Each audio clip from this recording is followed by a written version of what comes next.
This is FX Medicine. I'm Andrew Whitfield Cook. Joining us again in the studio today is Amie Skilton.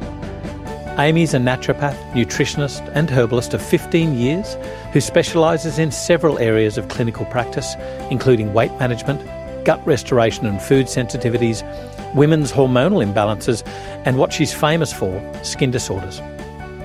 She's the founder of whatthenaturopathsaid.com, and she's regularly appeared on TV showing people how to regain and maintain healthy glowing skin.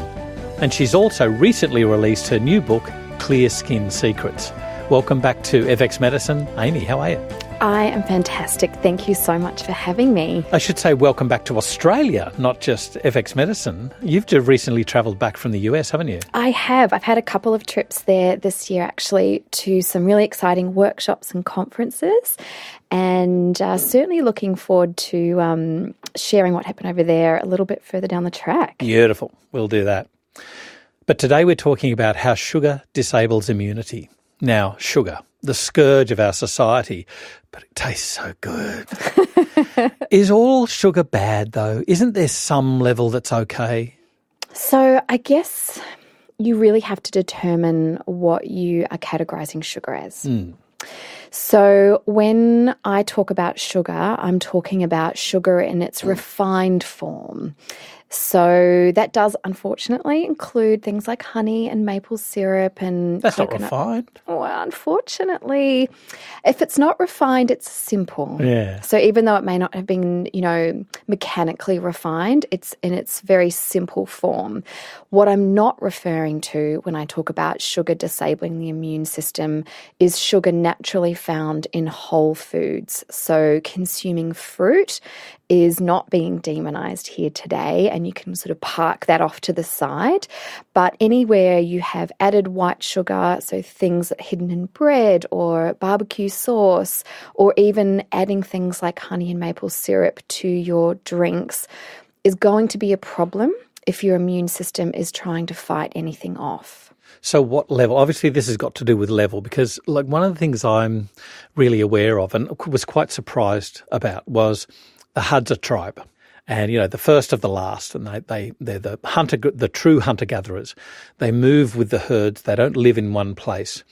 But what was really interesting to me was that they consumed quite a large amount of honey. And, it was a huge amount of their caloric intake. However, they moved with the herds. Yes. I.e. they moved. Yes. And they don't have 21st century stress.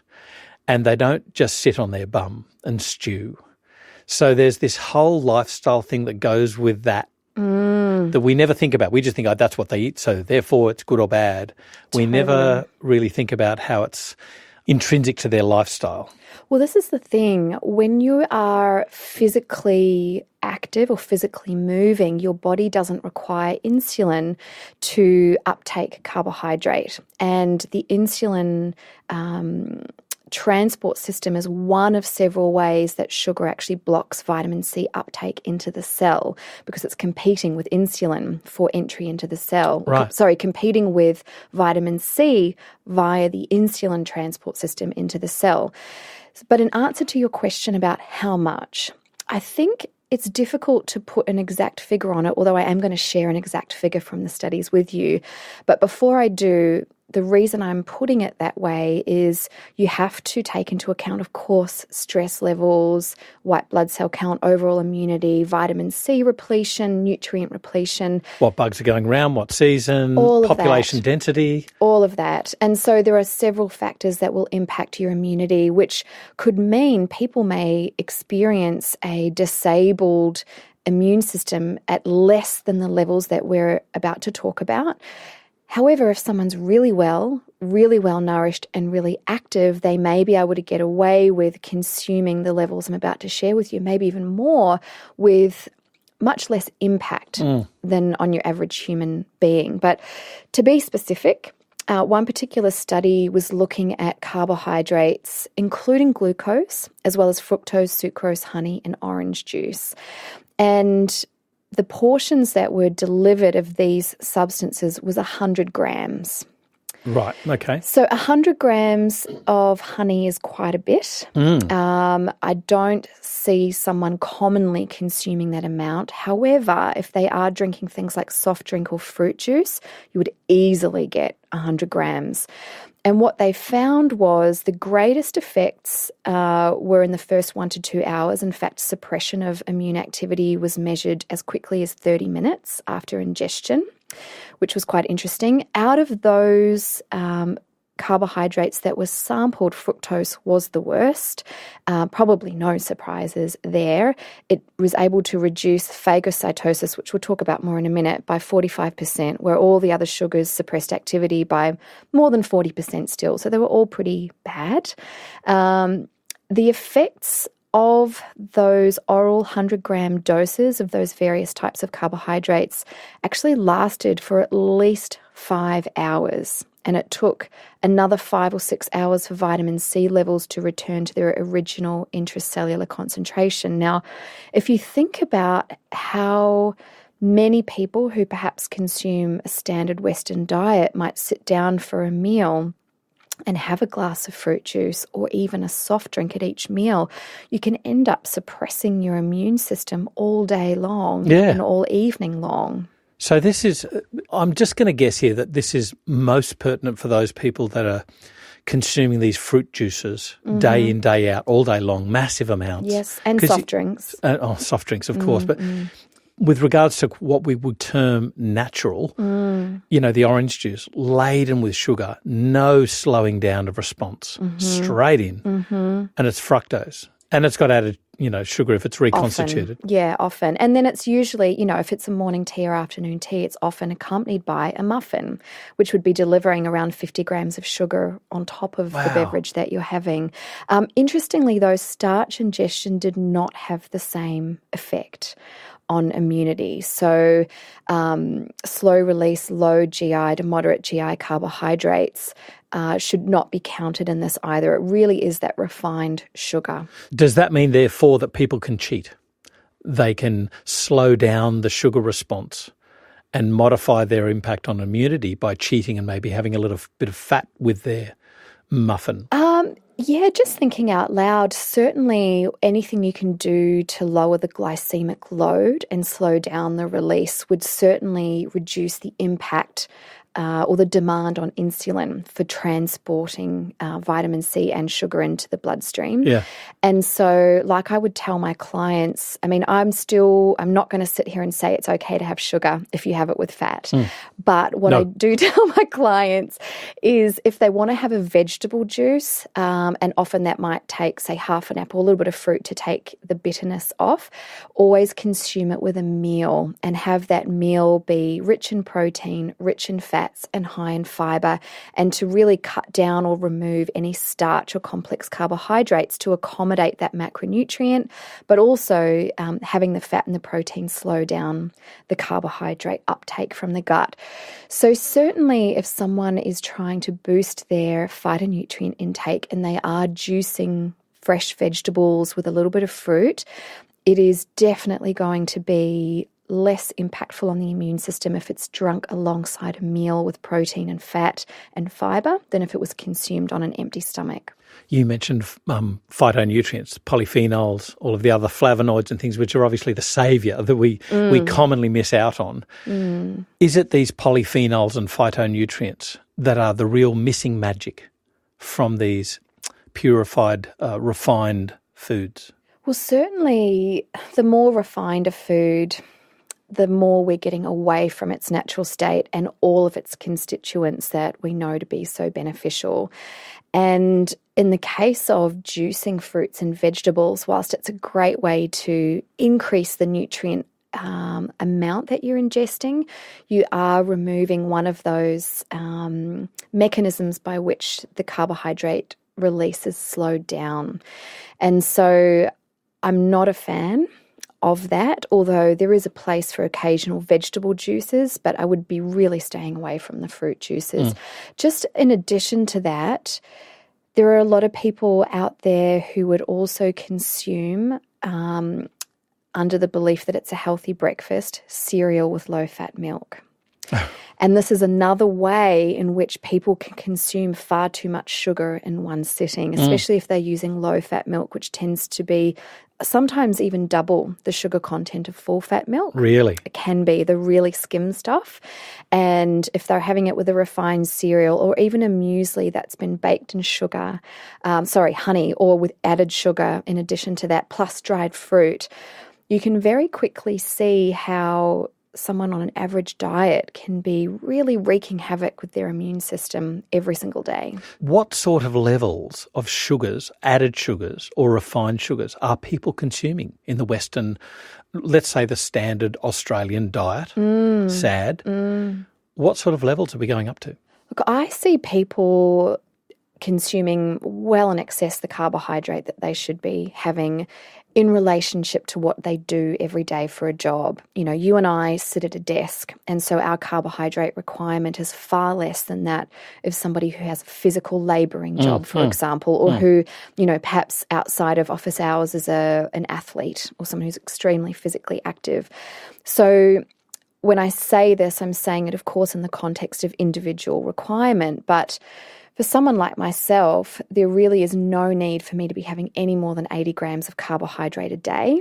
And if you look at that like a bank balance, for example, and you're going to spend that 80 grams of carbohydrate, or for you it could be 120, for example. I don't think so. I think you would need far more carbs than I. Well, you know what? When you look at where you're going to spend those carbohydrates and you have all of the fruits and all of the vegetables and whole grains, if you consume grains and are okay with them, to spend that on, why would you spend it on refined carbohydrates that doesn't have any nutrition to offer? You're going to want to opt for the most nutrient-dense, low GI, polyphenol-rich foods that you can choose. Now, obviously, I don't live a purist lifestyle. Most people don't, and it would be pretty tough if you wanted to follow that route. So I'm not suggesting that everyone should be, you know, I guess pure all of the time is what I'm going for.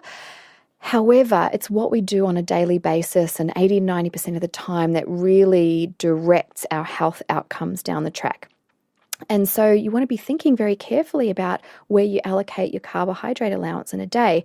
Now, I see many women consuming at least 150 to 200 grams of carbohydrate a day, which is far in excess of what they need in relationship to their physical activity level and their type of job that they do. And it would be very easy for someone to consume 300 to 400 grams in a day if they ate cereal for breakfast, sandwich for lunch, had a muffin or a muesli bar during the day, had pasta for dinner, or, you know, potatoes and peas and other starchy vegetables plus dessert. It adds up very, very quickly. Now, it's the refined sugar or the overall sugar load that has the impact on the immune system, but it adds up very, very quickly. When we're talking about the sugar's impact on the immune system, you mentioned two types of measurement there, glycemic index, glycemic load. There was very interesting work by Professor Jenny Brand-Miller. So glycemic index, for instance, or in glycemic index, carrots, watermelon are bad. They're high, quote unquote bad. Yes. But the glycemic load of these fruits, vegetables, are low. Do we therefore only look at glycemic load? Can that also trick us into a false sense of security? I think you have to consider it from several angles. The glycemic index for standardization purposes uses a set volume of food. And in many cases, the volume that was tested to be equivalent to the rest is in excess of what we would consume in one sitting. Right. So there's that element to consider. And then you have the glycemic load, which of course can be manipulated very easily by adding fat or protein to the diet. So French fries, for instance, would have a lower glycemic load. It doesn't make them healthy. Totally. And I still don't think their glycemic load would be at a level at which they'd be considered okay for blood sugar anyway.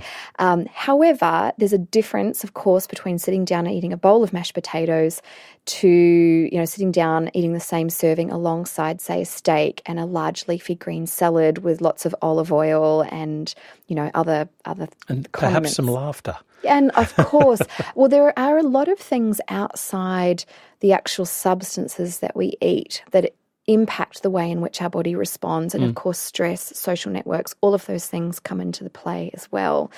So I would prefer people, if they were to choose one or the other, to more look at the glycemic load, consider each meal to be made up of several components that will set you up for ideal blood sugar balance.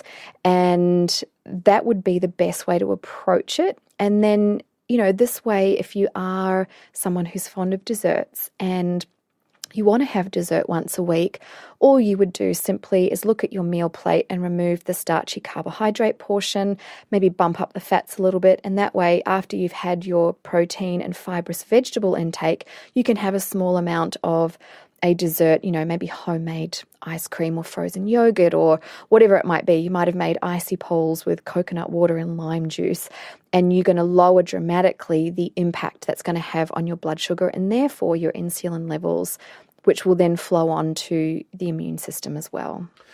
So regarding the immune system and regarding sugar's impact on immunity, what impacts are we seeing? We know, for instance, diabetics get recurrent thrush and things like that. But what about things like a higher risk of contracting the flu? For instance, we've seen a horrible flu season. So with regards to the impact of vitamin C on the immune system, sugar on the immune system, I should say, it's primarily driven by the way it impacts cellular uptake of vitamin C. So one of the primary things there is the impact on what's called phagocytosis, and the ability of white blood cells to conduct phagocytosis can be measured by the phagocytic index, the number of bacteria that they can consume and destroy in a given period of time. And we'll talk a little bit more about the reason sugar blocks vitamin C, but when it comes to phagocytosis, this is one of the key ways in which it disables the immune system. So white blood cells, especially phagocytes and T cells, actually accumulate vitamin C between 50 to 80 times higher concentration than that of our serum or in our bloodstream. And they do this for a very good reason. One of the ways, primary ways white blood cells destroys pathogens is by producing highly toxic free radicals, which destroy these bugs. So things like superoxide radicals, hypochlorous acid, so bleach, and peroxynitrite. Now, these reactive oxygen species kill microorganisms very well, but they will also destroy the white blood cell if the white blood cell is left defenseless. And so the accumulation of vitamin C in high concentrations within the white blood cell is actually to protect themselves from the oxidative damage that these chemicals they manufacture do. And one of the ways vitamin C is utilized by the white blood cell is it actually secretes a layer of vitamin C across its cell membrane. So it's almost like a force field or a shield of protection. And in this way, it can continue to produce these really poisonous compounds that are deadly to pathogens without destroying themselves like a kamikaze pilot in the first place. And so really what it comes down to is if you are consuming sugar, what it does is, due to its molecular structure being so similar to vitamin C, it's preferentially uptaken into the white blood cell. But of course, it doesn't have the same protective effect. So as the white blood cell goes about its business and producing these superoxide free radicals, it destroys itself in the process. Not to mention its ability to consume the bacteria is dramatically downregulated, in some cases by up to 75%. Wow. Okay, so I'm going to then guess that it's not going to be as simple as just saying, oh, well, just take some more vitamin C and that will upset the balance of the sugar, no? No, unfortunately not. And let's talk about why that is the case. So vitamin C uses a lot of the same transportation methods as sugar, and glucose actually competitively wins against vitamin C when it comes to cellular uptake, particularly with white blood cells. So I've touched on the fact that their molecular structure is very similar. And as a result, they compete for the same receptors, so GLUT1 via insulin. Yep. And this was first discovered back in the 70s by a gentleman by the name of Dr. John Ely, and he dubbed it glucose ascorbate antagonism, or GAA.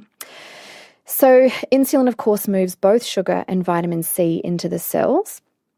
And through this GAA, we actually find that sugar gets preferential entry into white blood cells, which then, of course, impacts the ability of the white blood cells to not only consume pathogens at a particular rate, but they also end up destroying themselves very easily. In addition to that, however, vitamin C stimulates a system called the hexose monophosphate shunt, or HMP, whereby sugar inhibits it. Now, HMP is really important to actually reduce or produce a chemical reaction and with NADP and NADPH production. Now, phagocytes actually need NADPH to be able to create superoxide and other reactive oxygen species and therefore destroy pathogens. So the minute sugar blocks vitamin C getting into the cell, we actually see the ability of the white blood cell to produce those immunological free radicals to destroy pathogens cut down. Further to that, HMP is also important for maintaining proper cellular antioxidant status in immune cells, which is involved in cell-mediated immunity, which is why sugar consumption is correlated with higher cancer rates. What about autoimmunity there? Totally. Right. Totally. It plays a huge role there. And get this, in addition to creating NADPH, vitamin C is able to deactivate excess quantities of NADPH and oxidative substances that could harm normal tissues, like in the case of autoimmunity. There we go, right. And so the minute sugar blocks vitamin C, which is regulating and playing a huge role in these enzyme systems, you start to see issues with genetic material, DNA and RNA replication, and of course, immune-mediated activity starts to become dysregulated. So this, to me, might have some answer as to the impact of sugar on disorders like cancer, not because of the Warburg effect, but because of another pathway. Because I think the Warburg effect is oversimplified. I think so too. There are so many nuances to our cellular function, but regardless of how it's working, we know that it is a problem. You know, high intake of sugar and even refined carbs and elevated blood sugar are strongly associated with the risk of cancer. High carbohydrate intake is associated with poorer survival after diagnosis for early breast cancer. High blood sugar, of course, we know how that impacts vitamin C, which affects immune effectiveness and hinders cancer survival. But it's interesting also to note that a statistically significant lower average blood sugar is found in those in remission. Right. So, you know, whatever way you look at it, it's really important to be mindful of your carb intake. Further to that, we know because refined sugars affect vitamin C uptake and its ability to function with the phagocytic index, we need to also be mindful of the fact that vitamin C has actually been shown to stimulate the production of white blood cells.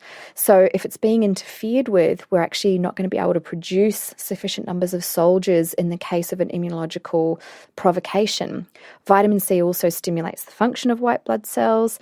We also know that helps with natural killer cell activity, lymphocyte proliferation, and specific measures of functions that are stimulated by vitamin C include cellular motility, so how spontaneously active white blood cells actually are, chemotaxis, so how well white blood cells are able to move in response to pathogens that are presenting themselves, and of course, phagocytosis, which we've already talked about.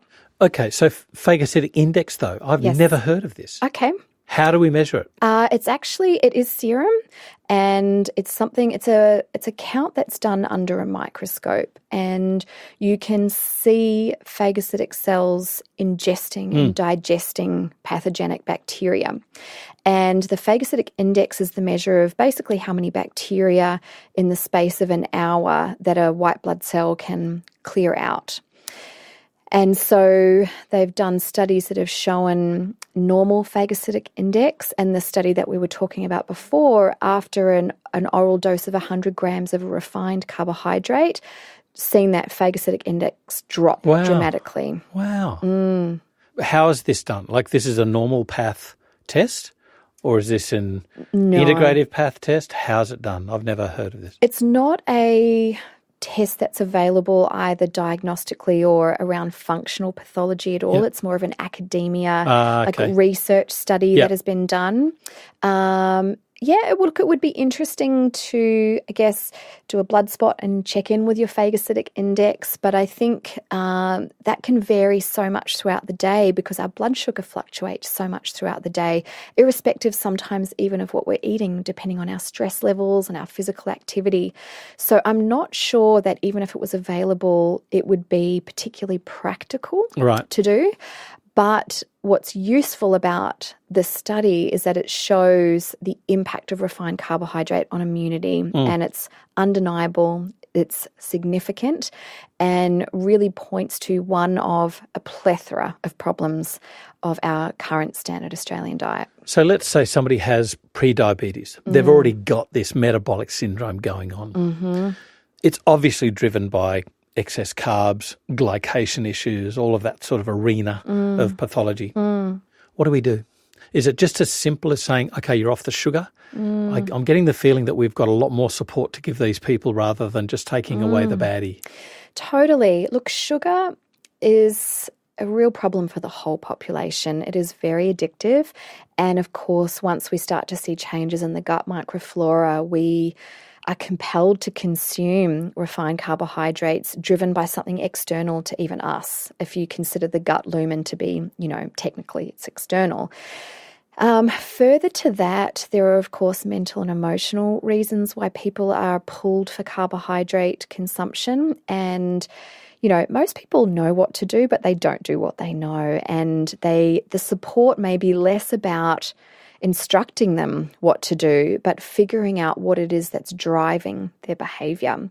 But especially when it comes to pre-diabetes, a large portion of that population, it is lifestyle, and the interventions required to reverse what's going on are simple. I'm not going to say they're easy, but they're simple. Simple. However, there can be underlying metabolic issues that are impacting insulin sensitivity that are independent of diet and lifestyle choices, and possibly even body composition around their muscle mass and body fat mass.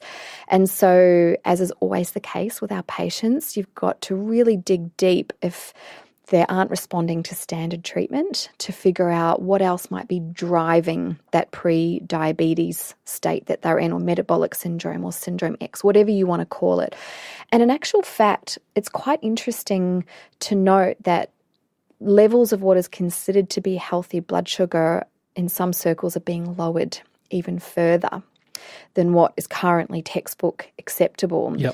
And so, given our current lifestyle, which is far less active than it ever was back in caveman days, and then, of course, the refined food, the processed food, the stored food, the imported food, and the excess of carbohydrate we're consuming, we're going to be seeing more and more immune problems as a result of just that fact alone.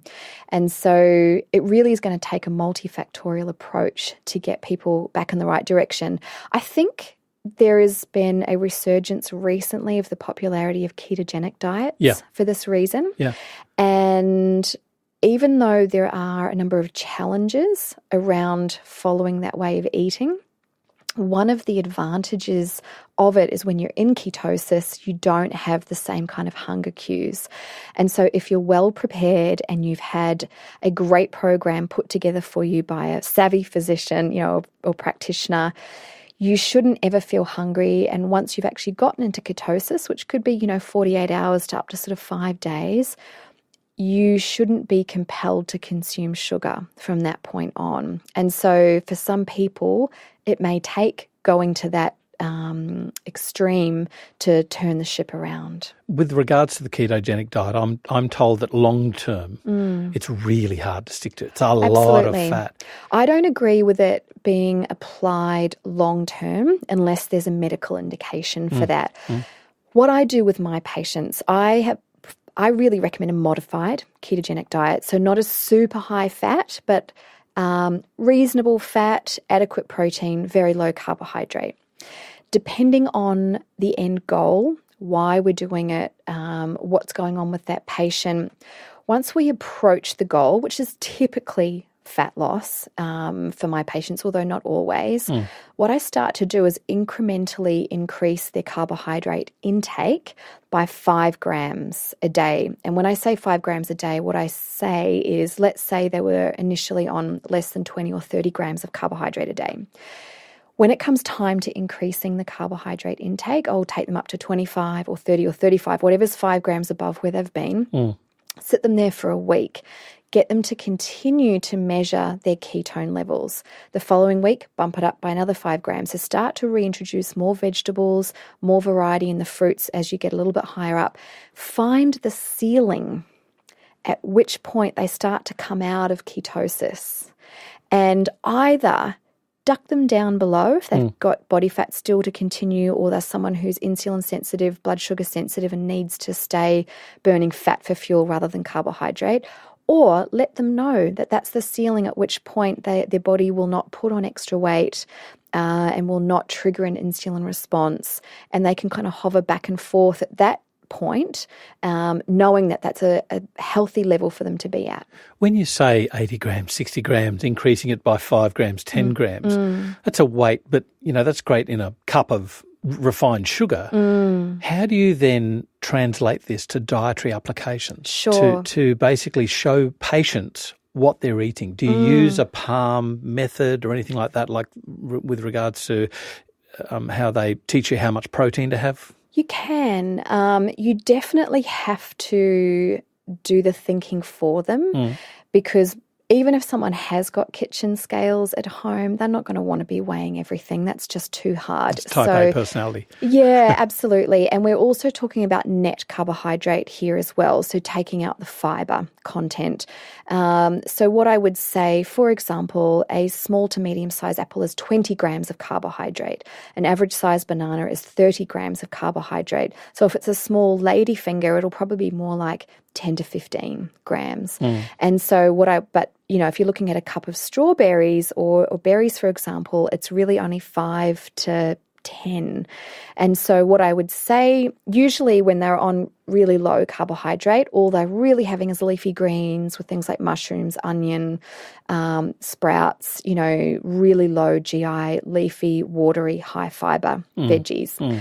And so it's kind of a step-by-step process where I get them to introduce things. And so I might bring in tomatoes and other salad vegetables first before then bringing in berries, before I then bring in pumpkin, which is actually reasonably low. A cup of pumpkin's 12 grams of carbohydrate. And so if it was a man who was reasonably physically active, I'd probably increase by 10 grams a week. And so I'd say, okay, at dinner, start having a cup of pumpkin. Right. In addition to your dinner, or you could have half at lunch and half at dinner. Or other equivalents of 10 grams of carbohydrate might be half a cup of peas, or, a small dinner roll if they're really missing bread, for example.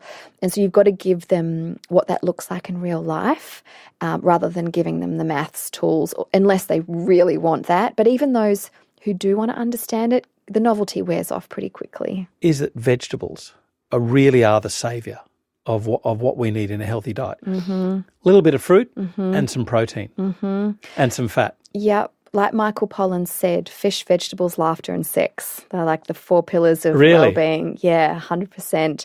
And totally, if you're looking gram for gram, what vegetables deliver phytonutrient, fibre, obviously generalising here, but and versus its sugar or carbohydrate intake, vegetables win almost every time. And so definitely you want to be getting the bulk of your plant matter from vegetables. Berries are, really happily recommend them at any time, but be mindful. High in polyphenols. Yeah, absolutely. Great for you, but not too much. Not too much. Go the veggies first. Well, again, graduating people's carbohydrate intake up to where they just sort of hover on ketosis is a great way for them to figure out where their blood sugar and insulin will stay balanced.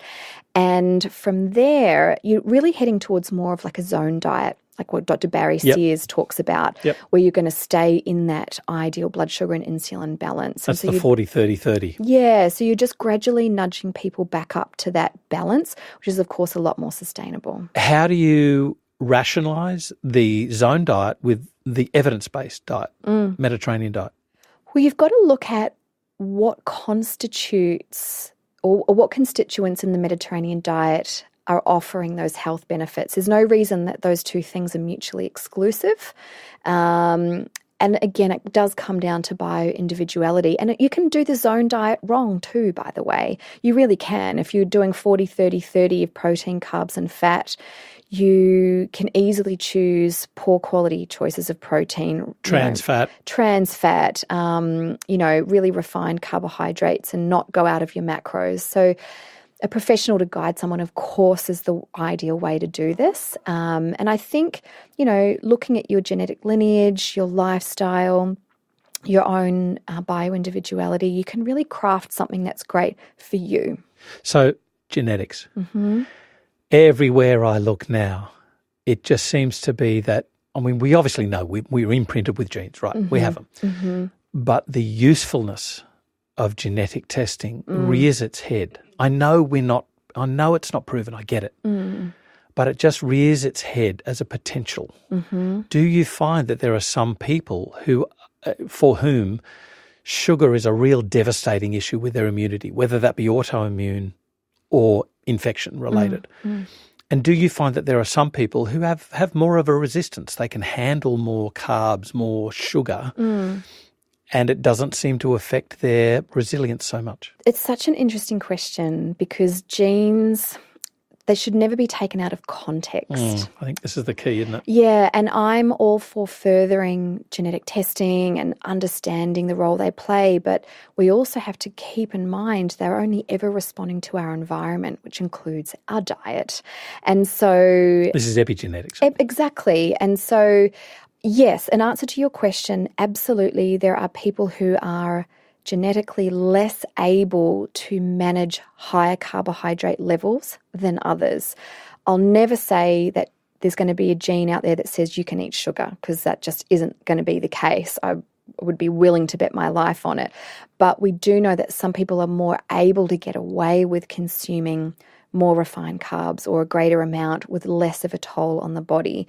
So I definitely think it's worth looking at. But again, a lot of the stuff we can really test out in real time in our own bodies. Family history, patient history. All of those things. Why has this sugar issue come about just recently? Is there a resurgence here? Look, I think in terms of the timing of sugar being a problem, it's more that we are more and more stressed. I think it's probably one of the biggest factors. Huge. Of course, we're becoming more and more sedentary. We're automating and outsourcing so many more things. We're commuting longer, working harder. But in terms of where the vitamin C sugar issue comes from, I wanted to share a theory that I have. When you look at most animals and plants, they're actually able to synthesize their own vitamin C from sugar. Right. And it's done through a biochemical pathway that depends on 4 key enzymes, which actually converts glucose into vitamin C. Cats are a great example of this. So in mammals, the glucose is, of course, taken from stored sugar or consumed in the case of human beings.